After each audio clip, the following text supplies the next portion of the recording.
Üdvözlök mindenkit, a mostani videó témája a hoovering stratégiák, narcisztikus és borderline, mi áll ez mögött.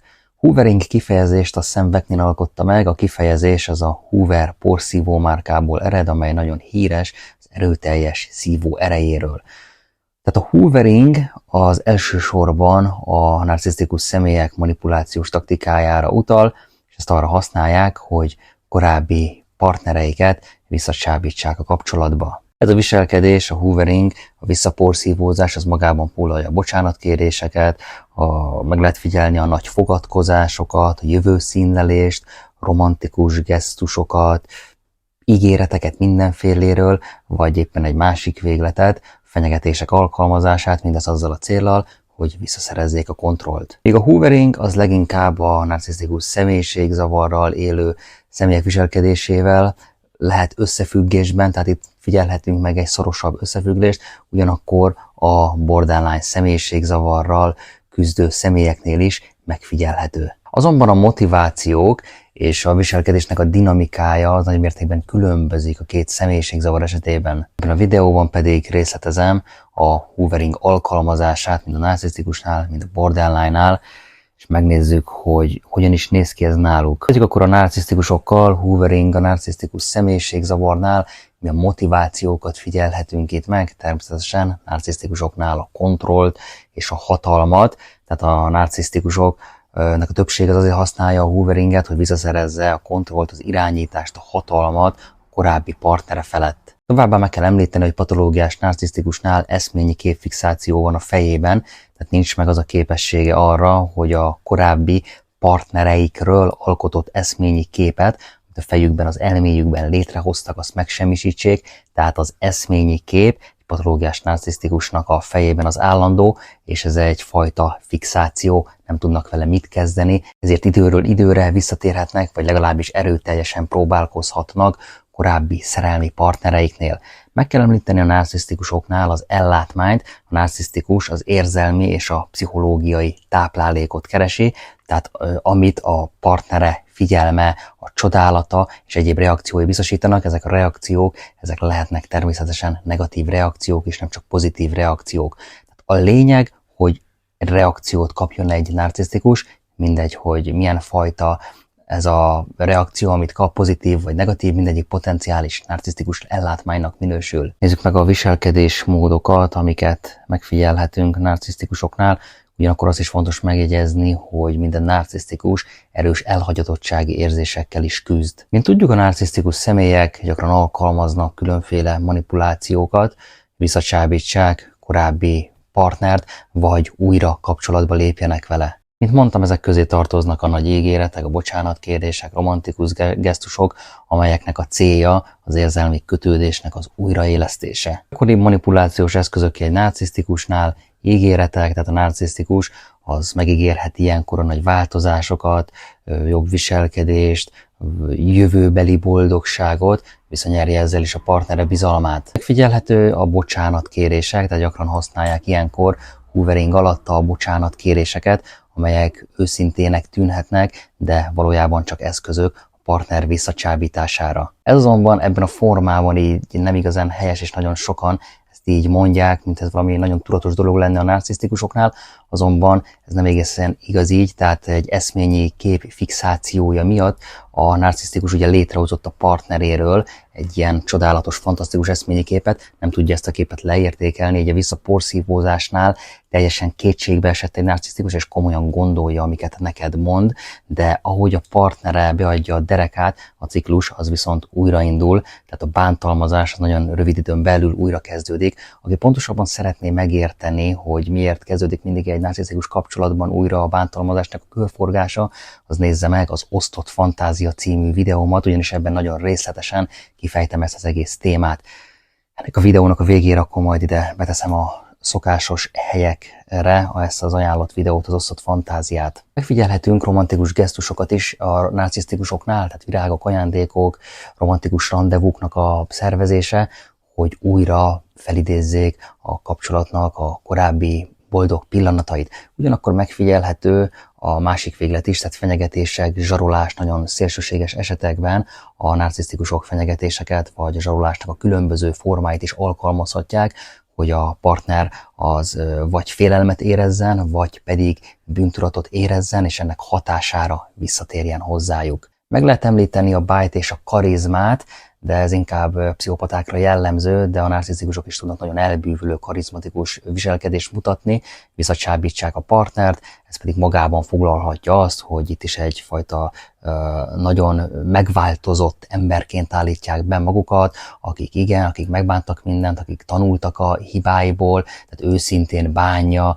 múltbeli viselkedését, ez az, amit meg lehet figyelni narcisztikus pszichopatáknál. Ilyenkor tulajdonképpen mindent megígérhetnek, akár azt is, hogy hajlandóak orvoshoz elmenni. Felső spektrumos narcisztikus pszichopata személyek, azok gyakran használnak tudatos megtévesztést, tudatos hazugságokat, hogy visszacsábítsák a korábbi partnerüket. Ezek a stratégiák pedig arra irányulnak, hogy félrevezessék a partnert, és elérjék, hogy valamilyen formában, de újra kapcsolatba lépjenek velük. Fontos megjegyezni, hogy ez nem klasszikus narcisztikus minta, ez sokkal inkább a spektrumnak a legfelső részére, a narcisztikus pszichopatákra jellemző.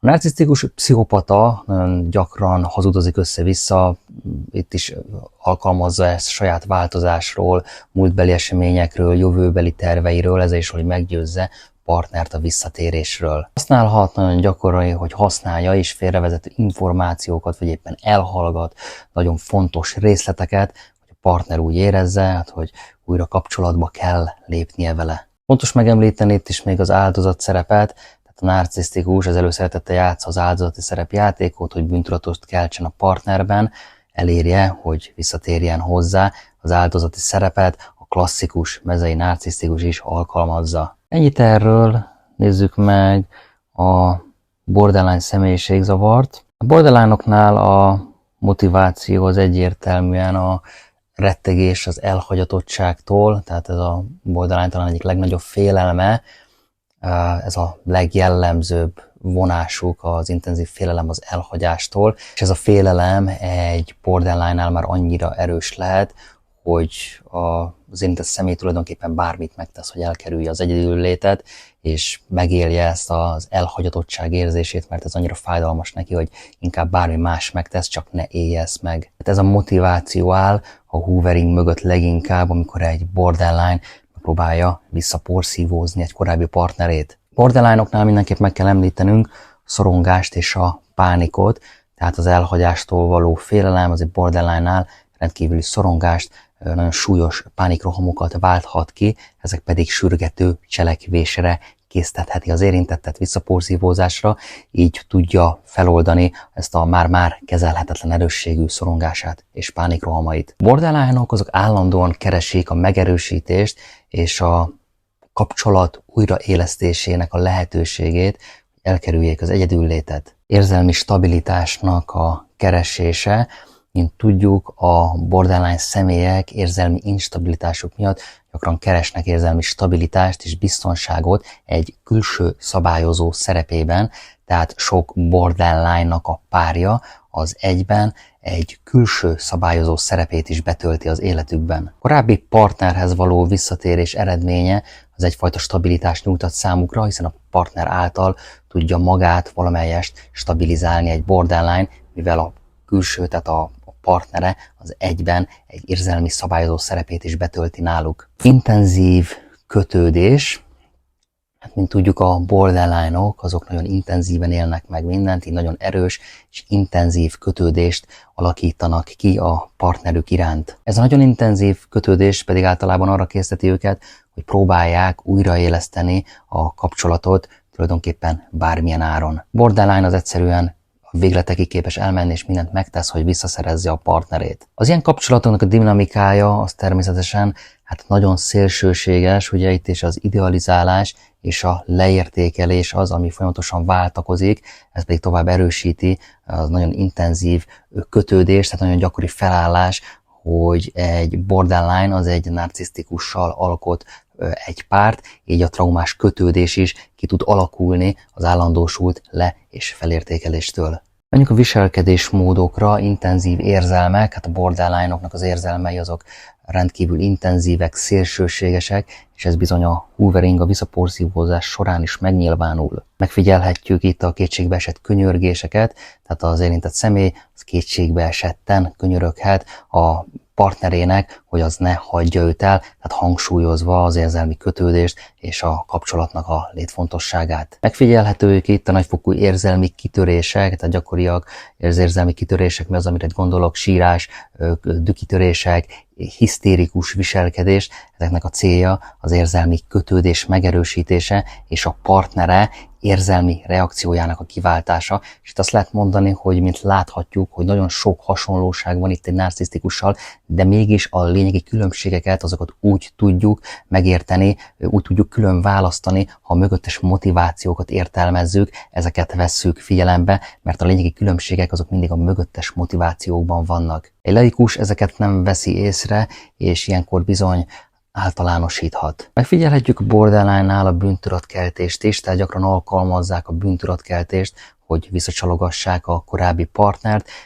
Mi az, amit itt megfigyelhetünk a bűntudatkeltésen belül?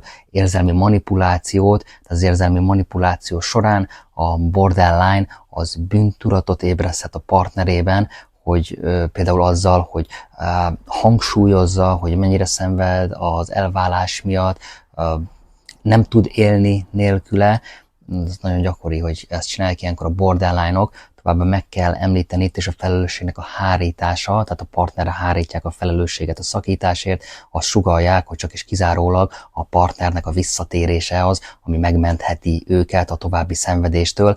Tehát, mint láthatjuk, ezeket ugyanígy egy narcisztikus is alkalmazza, de a mögöttes motivációk sok esetben lényegesen, tehát gyökeresen eltérnek a két személyiségzavarnál. Borderline-oknál megfigyelhetjük az önsértő viselkedéseket, a szélsőséges esetben a borderline az önsértő viselkedést, öngyilkossági fenyegetéseket is alkalmazhatnak, hogy felhívják magukra a figyelmet és visszahódítsák a partnert. Tehát nagyon gyakori, és ez egy diagnosztikai pont is, hogy vélt vagy valós elhagyásra a borderline az öngyilkossággal fenyegeti meg a partnerét, vagy burkoltan jelzi azt, hogy az életének semmi értelme a partnere nélkül, és hogy mi az, amire tulajdonképpen itt készül öngyilkosságra.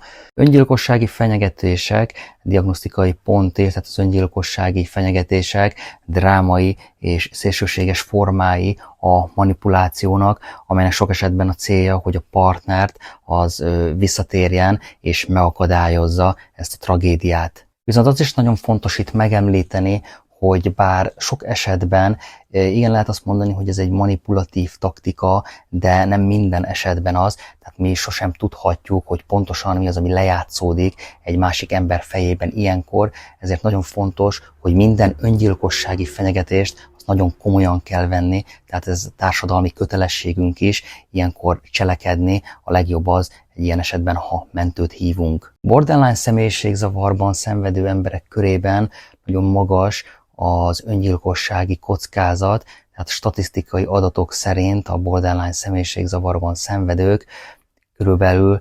75%-a az élete során legalább egyszer megkísérli az öngyilkosságot, és sajnos közülük sokan, tehát 8-10% sikeresen végre is hajtja azt. Tehát, mint láthatjuk, mind a narcisztikus, mind pedig a borderline személyiségzavarral küzdő személyek alkalmazhatják a hoovering taktikát, de viszont nagyon fontos, hogy megértsük, tehát itt különböző motivációk és különböző viselkedés minták azok, amiket megfigyelhetünk, míg a narcisztikus személyek, azok főként a kontroll, az irányítás, és természetesen az ellátmány megszerzésére törekednek, ezzel szemben egy borderline személy az elhagyatottságtól való félelmük és az érzelmi stabilitásuk miatt próbálkoznak újra kapcsolatba lépni egy korábbi ex-partnerükkel, ugyanis, mint elmondtam, sok esetben a borderline partnere az egyfajta érzelmi szabályozót is betölt a borderline életében. Ennyit erről a témáról, remélem így érthető volt a narcisztikus visszaporszívózás és a borderline visszaporszívózás,